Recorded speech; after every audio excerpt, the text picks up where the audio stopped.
சென்னையில் மயிலாப்பூர், ராயப்பேட்டை போன்ற பகுதிகளில் காலை முதலே காற்றுடன் மழை பெய்து வருகிறது. விவரங்களுடன் செய்தியாளர் ராஜகுமரன் இணைப்பில் இருக்கிறார். வணக்கம் ராஜகுமரன், தகவல்களை பதிவு செய்யலாம்.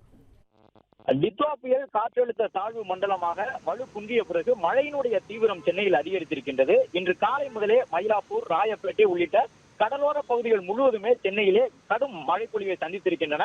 பிற்பகலுக்கு பிறகு காற்றினுடைய தீவிரத்தன்மையும் கூட சற்று அதிகரித்திருக்கின்றது. இன்று காலை முதல் மழையினுடைய தீவிரம் அதிகரித்திருந்தாலும் காற்றினுடைய தாக்கம் குறைந்திருந்தது. ஏனென்றால் புயல் தாழ்வழுத்த மண்டலமாக வலுக்குண்டிய நிலையிலே காற்றினுடைய அபாயம் இல்லாமல் இருந்தது. ஆனாலும் தற்பொழுது சிறிதளவு சூழல் காற்றுடன் கூடிய கனமழையாக விட்டு தொடர்ச்சியாக மழை பொழிந்து கொண்டிருக்கின்றது.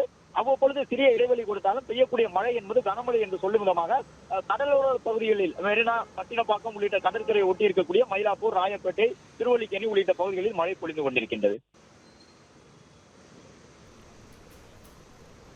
ராஜகுமரன், விவரங்களுக்கு நன்றி. பிளே ஸ்டோர் மற்றும் ஆப் ஸ்டோரில் இருந்து பாலிமர் செயலியை QR கோடு மூலம் பதிவிறக்கம் செய்யுங்கள். செய்திகளை உடனுக்குடன் பெறுங்கள்.